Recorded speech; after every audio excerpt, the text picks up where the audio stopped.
በአንድ አይን ከዚህ ቀደም ታዲያ የወንድ ደብተር አንቺ ቦርሳ ውስጥ ምን ያደርጋል? መልሽልኝ። የወንድ ደብተር አንቺ ቦርሳ ውስጥ ምን ይሰራል? አሁን እንደ አዲስ ተነስተናል። እመኑኝ፣ ከእንግዲህ ማንም በምንም ሊያስቆመን አይችልም። ለመሆኑ ያው የሆነ መንቃት ሰምተሃል?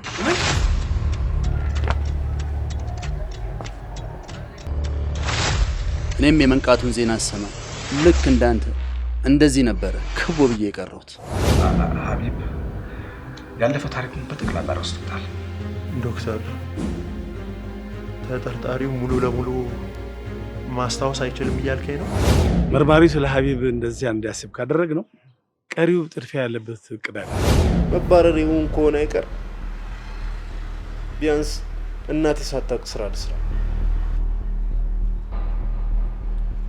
ኧረ ጣጣ የለውም ሀቢባ፣ ለአንተ የሚሆን ማለቴ ከአንቺ ጋር የሚሄድ ስራ አይጠፋም።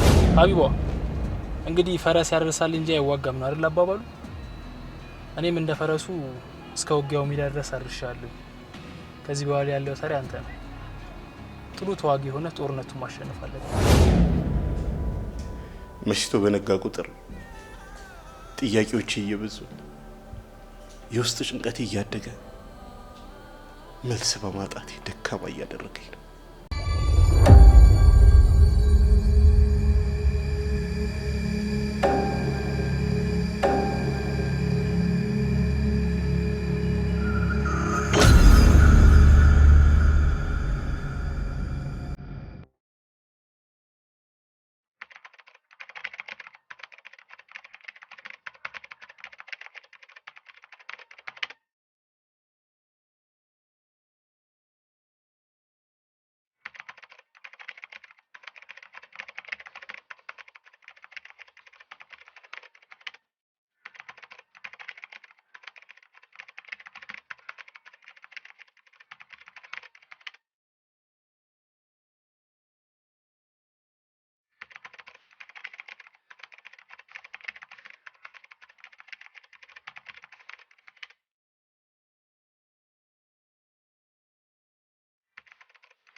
ከአድናን ጋር ተዋውቀን ስራ ከጀመርኩ በኋላ የመጀመሪያ ሚሽኔ ይሄ ነበር።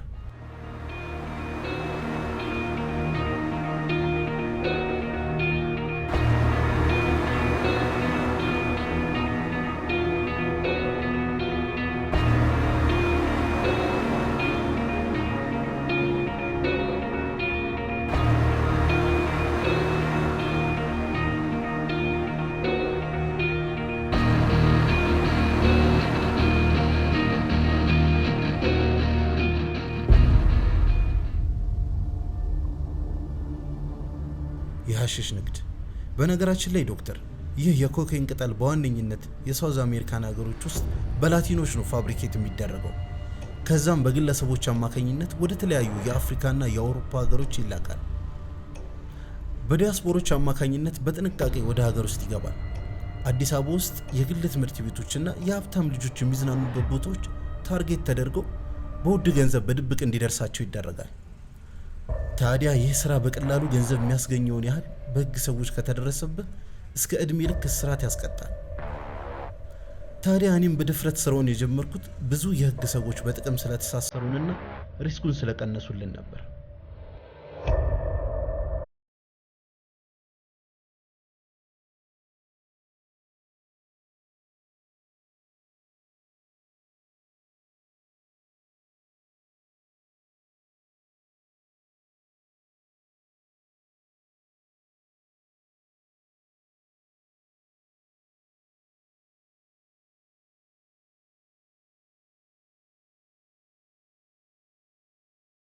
ጨርሰናል አለቃ። እሺ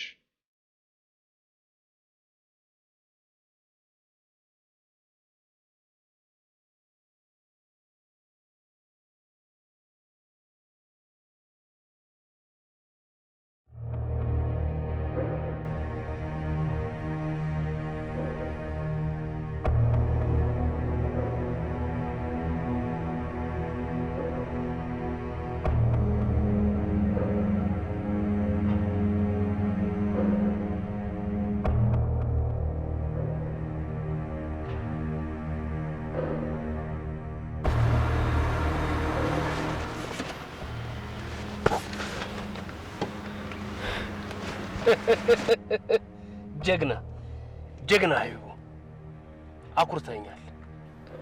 አመሰግናለሁ አድናኔ። ለዚህ ደግሞ ጥሩ ቦነስ ይሰጣል። በጣም አመሰግናለሁ አድናኔ። ምን ነው አድናኔ፣ ሀሳብ የሆነብህ ነገር አለ እንዴ? ምንድነው እሱ? አሁን እንጨርሻለሁ። ሌላ መስራት ያለብኝ ጉዳይ አለ። ይኸውልህ ሀቢብ፣ ምን መሰለህ፣ ይህ ስራ እጅግ በጣም ጥንቃቄ የሚፈልግ ስራ ነው። ከዚህ በፊት ይህን ስራ እኔ ከማግኘቴ በፊት ሌሎች የሚሰሩት ሰዎች ነበሩ። እነዛን ሰዎች አስወጥቼ እኔ ወደ ስራው እንድገባ እጅግ በጣም ቅናሽ የሆነ ዋጋ አስገብቼ ነው ሰዎቹን ያገኘሁት። እንዳልኩ ስራውን ከሰዎች ላይ ነው የወሰድኩት። ብዙ ጠላቶች አሉ በዙሪያዬ፣ አስጨንቁኝ አያውቅም። አሁን ግን በጣም እያስጨነቀኝ ያለው እንደ በፊቱ ብቻዬን አለመሆኔ ነው። አንተ አብረኸኛለህ። አንድ ላይ እየሰራን ራሳችንን ለመጥቀም ስንል የግድ ራሳችንን የምንከላከልበትና የምንጠብቅበት ነገር ያስፈልገናል። መሳሪያ ያስፈልገናል። መሳሪያ ማለት ሽጉጥ? ሽጉጥ መግዛት ይኖርብናል። ምንድን ነው እንዴ? ቅድም ውስጥ ፍርሃት የለም ድንጋጤ የለም ምናምን ስላልነበረም እንዴ? ያ ሁሉ ወኔና ድፍረት የጠፋ? ልክ ነህ። ይኸውልህ እኔ አንድ ሰው አውቃለሁ። እሱ ጋር እስከ 6 ቀለሃ ድረስ የሚጎርስ መጠነኛ ሽጉጥ ማግኘት እንችላለን። ታዲያ ምን እንጠብቃለን? እንሂዳ። አዎ ይሄንን ነው የምፈልገው።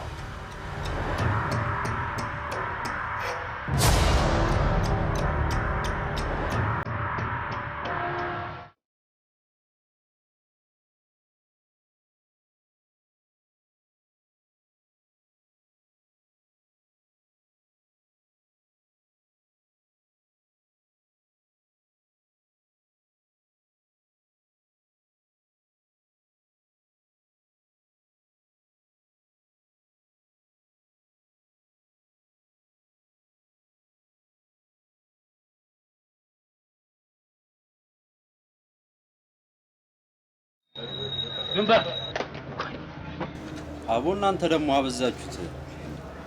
ይሄ ሙዲ ብራብን ታብላን ነበር እንዴ? ምንድነው የምትሰግቱት? ማዘር ወይ ልጆች ምን አነሰ? ምን ይጨመር? ኧረ እኔ እነዚህ ልጆች አልቻልኳቸውም። ለብቻዬ አንድ በየአይነት ይዘራልኝ ማዘር። ወገኛ አሁን ለብቻዬ ይሰራልኝ ስትል አስችሎ የምትበላት መስልም። ባይሆን 2 ምግብ ይሰራላችሁና የአንዱን ሂሳብ እኔ እከፍላለሁ። ታዲያ ድንበር የሚባል ነገር ከሌለ ነው። ኧረ ያ ሀቢቤ እናት አንዱ ምግብ ብቻ ይበቃል። ከደው እስቲ አንድ ፓስታና በየአይነት ሰሪላቸው። ጎሽ ቶሎ በይ። ትምህርት እንዴት ነው ታዲያ? እየበረታችሁ ነው? አዎ ግድ ነው የሀቢቤ። እንደው ሀቢቤስ ትምህርቱ ላይ እንዴት ነው ማለት? ምንም አልሰሙም እንዴ ማዘር? ምንድነው የማላውቀው ነገር? ፋሲል እስኪ አንተ ንገሪ፣ ምንድነው የማላውቀው ነገር? ይቅርታ ማዘር፣ እኛ እኮ የሚያውቁ መስሎን ነበር። ሀቢቤ እኮ ከትምህርት ቤት ከተባረረ በጣም ቆየ።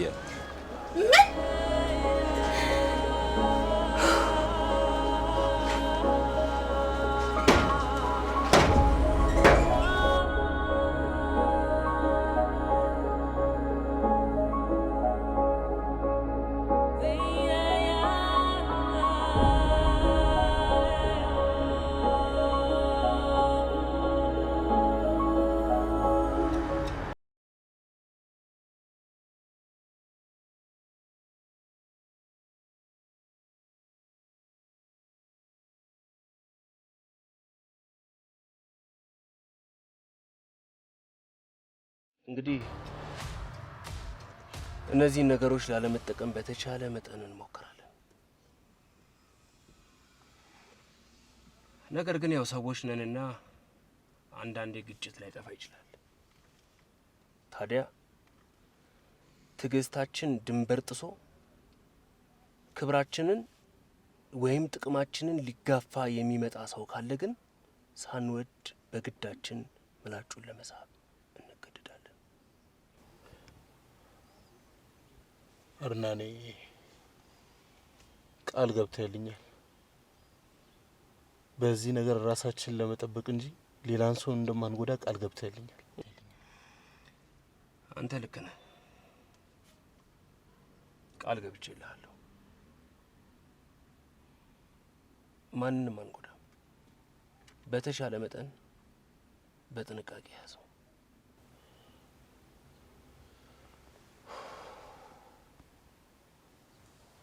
ቀጣዩ ስራችን ምንድን ነው? ቀጣዩ ስራችን ራስህንና እናትህን ማዝናናት፣ እናትህን መንከባከብ ብቻ ነው። ይሄ ነገር ግን ትንሽ አልበዛም? ታዲያ ይቀነሳ። እንዴት ነው?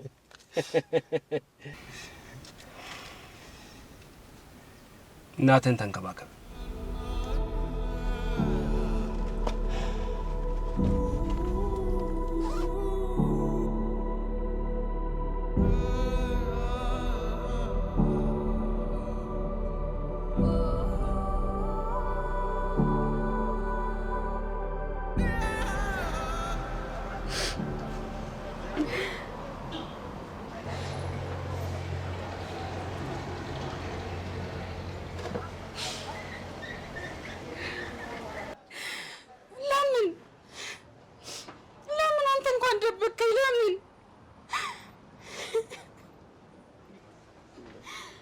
ያው እኮ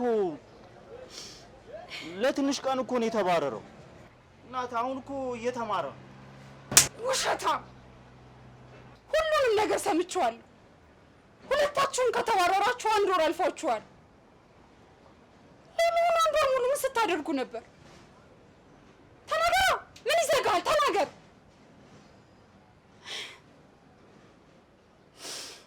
እኔ ልጄ ጎብሶልኛል ብዬ ከስንት ህመም ጋር እየታገልኩ እሱን ለማስተማር ደፋ ቀና እላለሁ። ለካ ልጄ የወጣለት ውሸታም ዱርዬ ሆኗል። ለካ ልጄን አላውቀውም ነበር። ሀቢቤ እኔን ዋሸኝ። ኧረ ማዘር አልዋሸም። ያው ከትምህርት ቤት መባረሩን ሲያቅ ተፍ ተፍ ብዬ እናቴ ልርዳ ብሎ አስቡ እኮ ነው። ላንቺ ብሎ እኮ ነው። ለኔ ብሎ ያደረገውንማ ይሄው አየሁት። እኔ እኮ ግራ የገባኝ እኔ ቸገረኝ ትምህርትህን ትተህ ስራ ብየዋለሁ፣ ንገረኝ ብየዋለሁ። ኧረ ማዘር ተረጁ።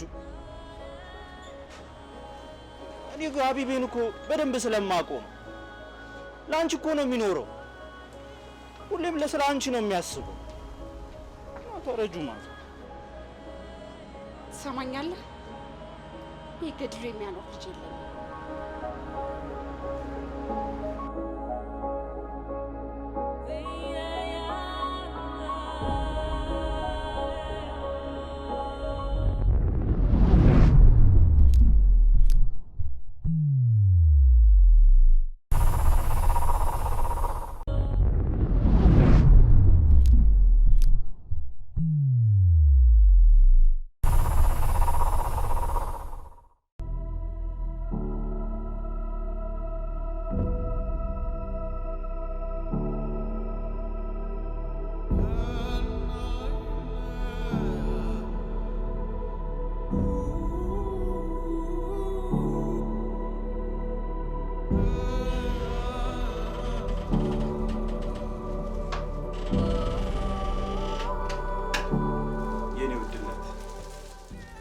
ዛሬ አምሼ ምናምን ብሎ ማክሮፍ የለም። ተመልከች ያመጣሁልሽን የስጦታ ብዛት። ደግሞ እርግጠኛ ነኝ ሁሉንም ትወጃቸዋለሽ። ምን ነው አልቀሰሻል እንዴ? ነው ወይስ ሰሙሻል? አዎ አሞኛልም አልቅሻለሁ። ትንሽ በቃ ነው ያቱ ቤት እንጂ ገንዘብ ሆነ ይገራል። ትንሽ አቁጭል።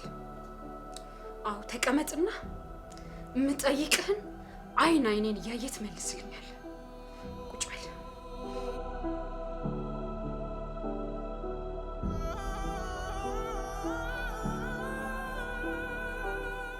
መቼ ነው ከትምህርት ቤት የተባረርከው? ተቀርቅር ቀና ብለህ መልስልኝ። መቼ ነው ከትምህርት ቤት የተባረርከው? አንድ ወር። አንድ ወር።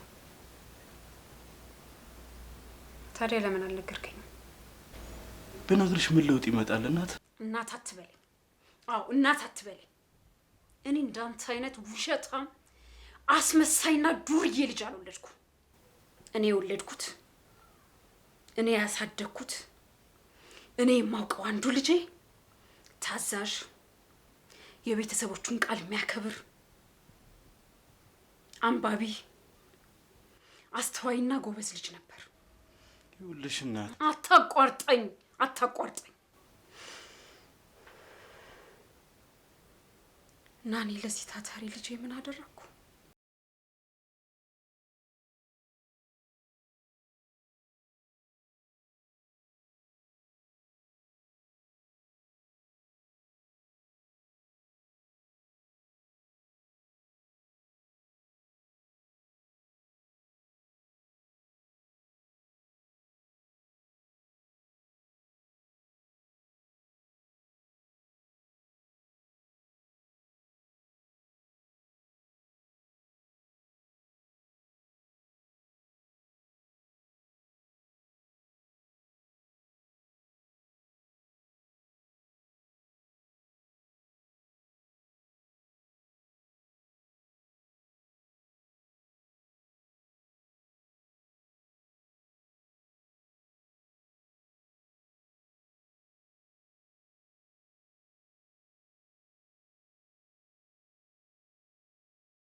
ትምህርትህን ትተህ ስራ ብያለሁ?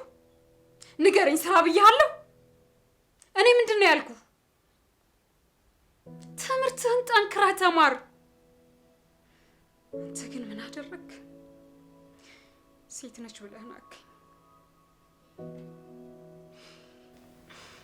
ይሄን አባቴ በህይወት ቢኖር ነው እሱ ቢኖር ኖሮ ምን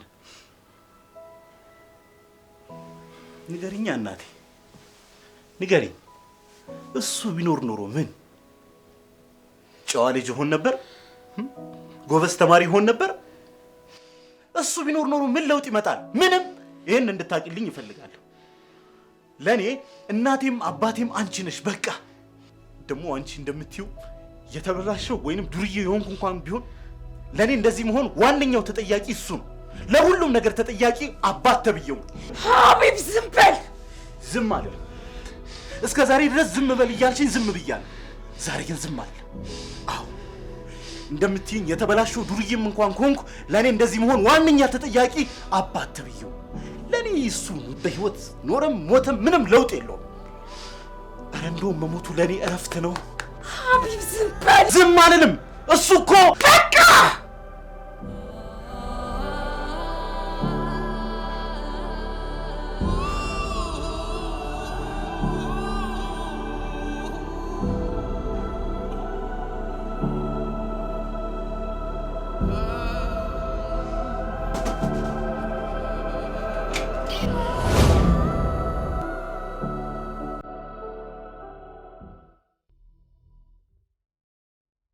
የዛን ቀን ለመጀመሪያ ጊዜ ውጭ አደርኩ ቆይ ግን በአባትህ ለምንድን ነው እንደዛ የተከፋህባቸው ለኔ ህይወት መበላሸት ሁሌም ተጠያቂ ማደርገው አባቴ ነው ለዚህ ደግሞ ምክንያት አለ እናቴ እሱ በህይወት ቢኖር ኖሮ ጥሩ ሰው መሆን ይመስላት ነበር እውነታው ግን እሱ አይደል እናትና አባቴ ከተጋቡ በኋላ የአባቴ ፍላጎት የመጀመሪያ ልጁ ሴት እንድትሆን ነበር ግን አልሆነ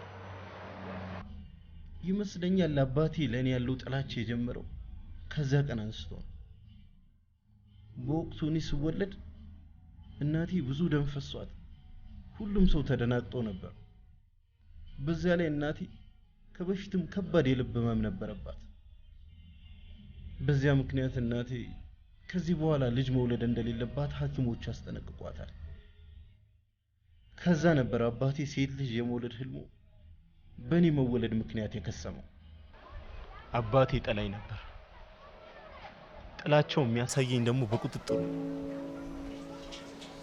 ታውቃለህ ዶክተር አንድ ቀን እንኳን እንደ ኩዮች ውጪ ተጮች አላውቅም ድንገት እንኳን ውጪ ስጮት ካገኘኝ ለሳምንት የማይድን ቁስን ሰውነቴ ላይ ያሳርፋል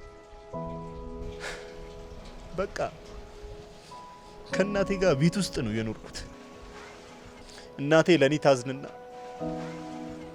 የሱን ከቤት መውጣት አይታ እንድጫወት ትልከኛለች ታዲያ አንድ ቀን ድንገት አባቴ ያለ ሰዓቱ ከስራ ሲመጣ እደጅ ያገኘኛል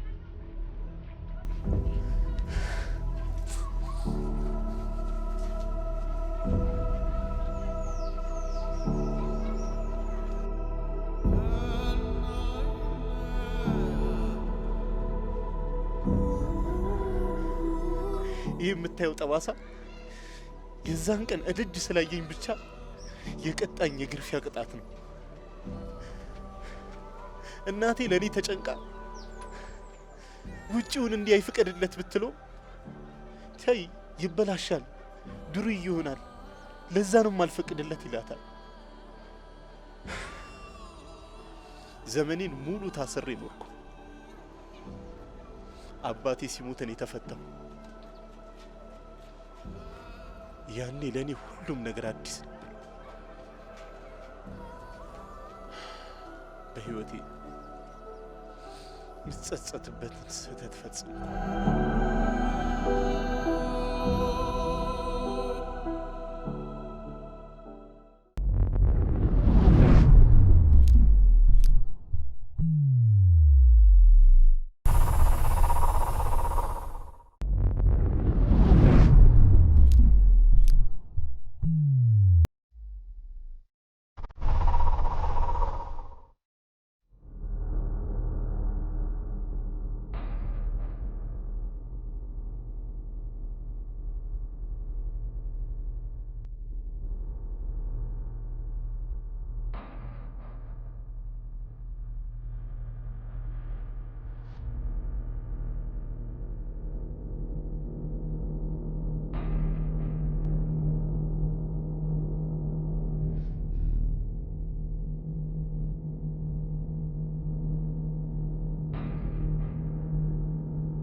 እነማን ናችሁ እናንተ?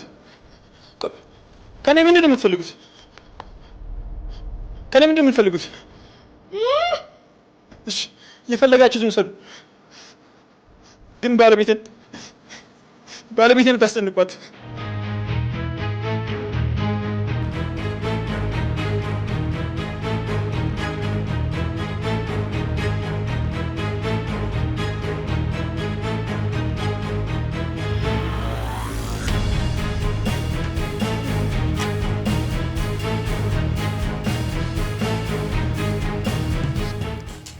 ተረጋጋ ወንድም፣ እባክህን ተረጋጋ። አያችሁ አይደል ጥፋታችሁ? እኔ በዚህ መንገድ አይሆን ብዬ ነበር። ለምን? ምክንያቱም ወንድማችን ይደነግጥብናል ብዬ ነበር። እነማን ናችሁ እናንተ? ከኔ ምንድን ነው የምትፈልጉት? የትልቅ ሰው ጥያቄ። ተረጋጋ። ጥያቄ ጠየከኝ አይደል? መልሴን ደግሞ ስማው።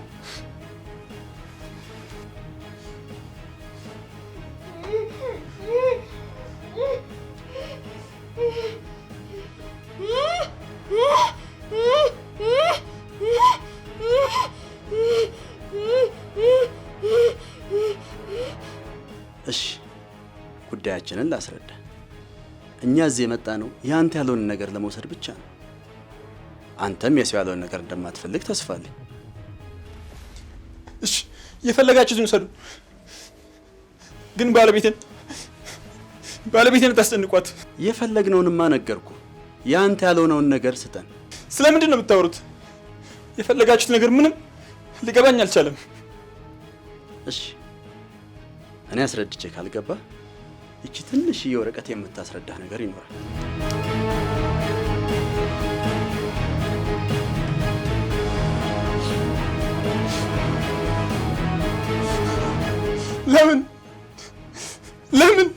ለምን በዚህ መንገድ? ለምን እንደዚህ ማድረግ አስፈለገ? አሁን ጉዳያችንን አንለጠው። ሚስትህም እረፍት ትፈልጋለች፣ አንተም ደግሞ ጠዋት ብዙ ስራ አለብህ። ስለዚህ አንተ ያልሆነውን ነገር ስጠን እባክህ፣ ተነስ።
አየህ፣ ያንተ ያልሆነ ነገር አንተ ጋር የሚቆየው ለጥቂት ጊዜ ብቻ ነው።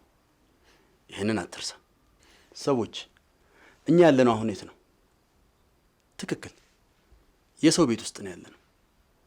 ስለዚህ ወደ ራሳችን ወደ ሆነው ቤት በፍጥነት መሄድ አለብን።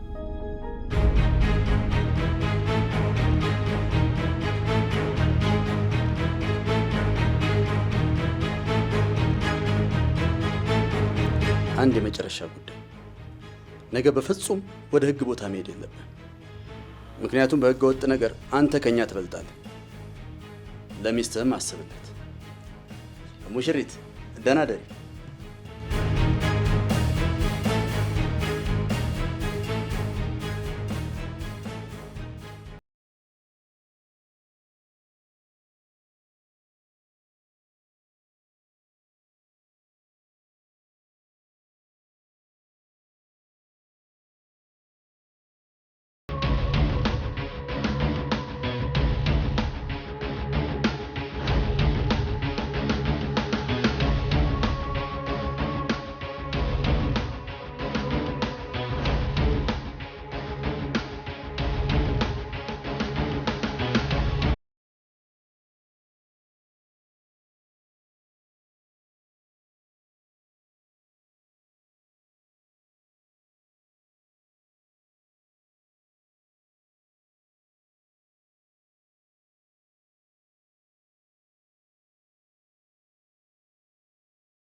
እንኳን ደህና መጡ።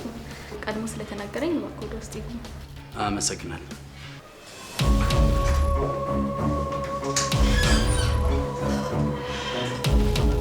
لا يوجد شيء مميز هنا غير انكم اختفيتوا. ايوه الا معزون كلمتني اخر مره. بالضبط ما رحت الى هذا الحد وما كان عندي معلومات كافيه. لكن يمكنني كما استخدام الوقت الذي تمنحه لدراسة والعثور والقطع الأسرية الإسلامية المتنقلة في أي من إثيوبيا. أيوة عليك استشارة رؤسائك والتحديد موعد.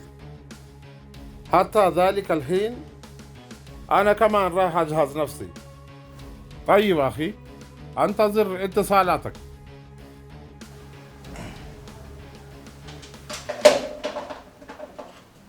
ይቅርታ ጀግናው፣ አስፈላጊ ስልክ ስለነበር ነው ያስቀመጥኩ። ይገባኛል አለቃ። በስልክ ያወራው ጉዳይም እኮ ቀላል አይደለም። ግምትህን እየነገርከኝ ነው ወይስ ከአረብኛ ቋንቋ ጋር ዝምድና አላችሁ? የዘመድ ያክል እንኳን ቅርርብ የለንም። ምናልባት መናገር ይቸግረኝ ይሆናል እንጂ የሚሉኝን ግን ሰምቼ ምላሽ መስጠት እችላለሁ። ለማንኛውም ስራውን በተሰጠን ሰዓትና ጊዜ ተጠናቀረ። ጥሩ አድርጋችኋል። በድጋሚ በእናንተ ላይ ያለኝ እምነት ከፍ እንዲል አድርጋችኋል። አመሰግናለሁ። ይቅርታ ግን አለቃ፣ አንድ ጥያቄ ነበር።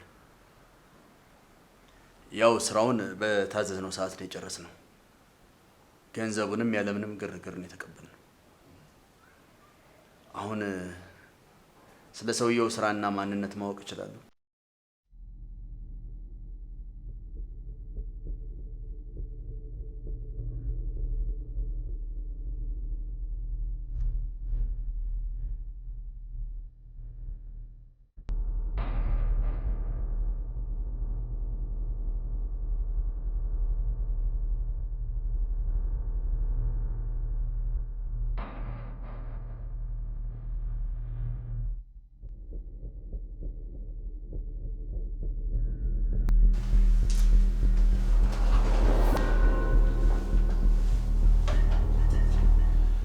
ማንጎ መብላት እወዳለሁ።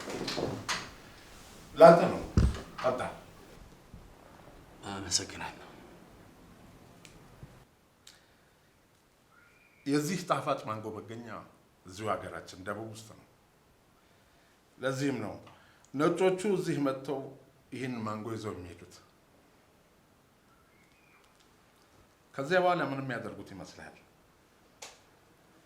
ከእኛ የወሰዱትን ማንጎ መልሰው ለኛ ይሸጡልናል። አየህ፣ እነሱ ትኩረት የሚያደርጉት ማሸጊያው ላይ ነው። እኛስ ብለህ ማህበረሰባችንን ብትጠይቅ ደግሞ እኛማ እንዲሁ ተመችቶናል ይልሃል።